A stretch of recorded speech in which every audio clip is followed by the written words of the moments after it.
The Selfish Path to Romance. Download Chapter 1 for free at drkenner.com and at amazon.com. It's my pleasure to introduce Dr. Ed Locke. Dr. Locke is an internationally known business scholar. He's written several books. He's given talks on stress management and setting goals for your life and happiness, such as friendship. How do you set goals in friendship and hobbies and really loving your life? And today we're going to talk about understanding your partner, your romantic partner. Welcome aboard, Dr. Locke. Thank you. Glad to be here. When people get into a romantic relationship, Dr. Locke, what they usually want most of all is to be understood. They might have come from families where mom never understood them or dad never understood them, or their siblings always misperceived them and cast them in rotten roles.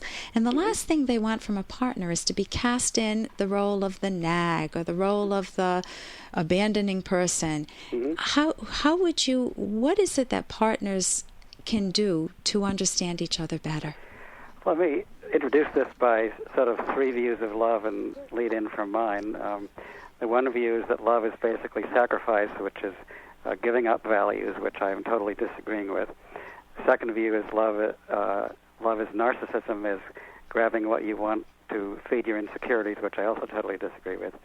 And the third is egoistic love, which is passionately valuing another person because they're important to your life. And I endorse the third view that egoistic love is love because the person is important to you, something the narcissist is actually incapable of because they can't view others as important. So if someone's important to you, the first thing you want to do to make the relationship work out is to understand the person, and especially that person's values. Find out what do you mean by values? Because most people think of values as Judeo-Christian values. I don't mean just their conscious philosophy, but what's important to them in life. For example, what hobbies do they love? Okay, for me it would be dance. So I would want my partner... Flying, dance, golf, hiking, music, painting, fixing things around the house. What type of art do they like? Do they like movies, plays, television? What kind of movies? Does the guy like Arnold Schwarzenegger action movies? Does the woman like Steel Magnolias? Or do they like none of the above? What kind of vacations are their favorite? Do they like resort vacations? Do they like hard physical work vacations? Right, outward bound. They like, outward bound. Do they like museum vacations, going to Europe? What kind of restaurants do they like? Do they like the ambiance, the food, indoors, outdoors, Italian, French? What kind of clothing do they like? Color, style. So this is very different from Judeo-Christian values. This is what are the goodies in life that you treasure, your hobbies, your interests. Sure. I mean, you need to understand their basic philosophy, and that's partly what attracts you. But given that, everyday life is lots of value choices. What kind of decoration do they like? What's a romantic evening by their definition? Do they like candlelit dinners, picnics? Do they like getaways? Very important. Do they like surprises, or do they like the thrill of planning ideas together, or do they rather have somebody totally surprise them? Some people hate surprises. Some people really like them. So what kind of surprises do they like? So Dr. Locke, if I'm in a relationship with somebody, if I'm the husband and I say, listen, I like vacations to the Caribbean. Right. Say the wife doesn't. She can't stand it. She did that her whole childhood. She wants she wants museums. She wants something a little more sparkling than just sitting on a beach. And he says, well, listen, I'm the main money earner here. We are definitely going on a vacation to the Caribbean. And I've ordered some new furniture for the house. And he didn't consult the wife at all. All right. Well, Hey, I got to interrupt this because we've got to pay some bills. 30 seconds, that's it. A very quick ad, and then Alan will be back. Romance. Ugh, I wish guys knew more about what we want from a relationship. Boy, I wish I knew more about what I want. Where's that ad I saw? Here it is. The Selfish Path to Romance. A serious romance guidebook. Download Chapter 1 for free at selfishromance.com and buy it at amazon.com. The selfish path to romance. That is interesting. And he didn't consult the wife at all. All right. Well, this kind of example is not a partnership. It's not a dictatorship, because that's a political term, but it's a male-dominated, and the happiest marriages are really marriages where the parties are equal. So let's take the man into vacations. He loves resorts. She loves going to Paris and going to the Louvre. Well, compromises in this kind of thing are perfectly fine. It's not a moral issue. So it would be easy to set up a vacation where let's go to Paris for a week, and then let's end up in the Caribbean. That's one of many ways you could please both parties.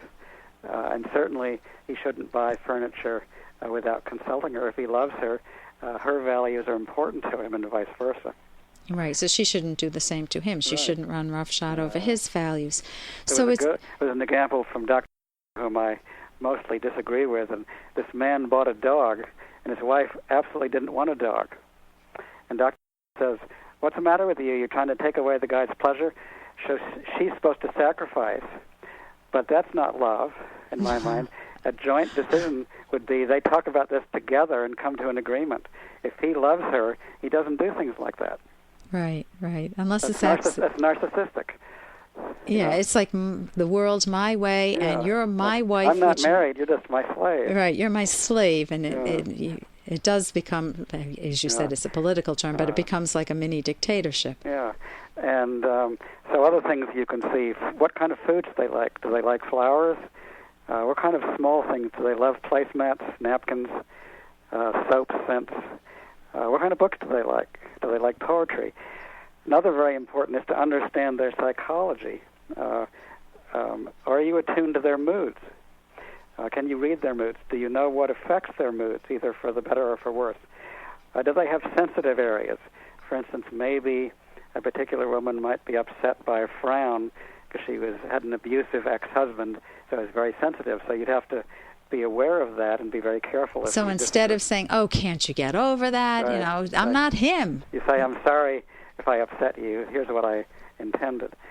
You have to know how they experience your actions. For example, men, when they get sick, certainly true of me, are in a very bad mood and tend to withdraw. Mm-hmm. And women see that as a rejection. So the guy has to say, when I'm sick, I don't love you any less, but I'm in a bad mood, so don't take it personally. That kind of thing. So say, and I know you'll feel that I am rejecting you, but I'm really not. So they have to talk about that. So the channels of communication have to be open. And right. I know we're down to the last minute. Right. One of the mistakes that people make are saying, "Well, if you loved me, you should know what I want." Mind reading. Well, mind reading is a very bad thing. Maybe when you've been married 20 years, you can do that. But at first, you have to make yourself clear, and you have to find out. For instance, do they want understanding when you come home from work? Do they want understanding? Do they want sympathy? Do they want advice? Or quiet. And which do they want? And you have to ask by asking them. And then once you know that, of course, you'll know what to do the next time. Right. So we've been talking about how to communicate well, or actually how to understand your partner, how to value what they value, and it's mutual. Understand what they value, even if you don't. Even if you don't value it, you understand them, they understand you, and you have a much freer flowing, or much better chance of a good romantic relationship. This is Dr. Edwin Kenner, and I want to thank you, Dr. Locke, for joining us today. Thank you.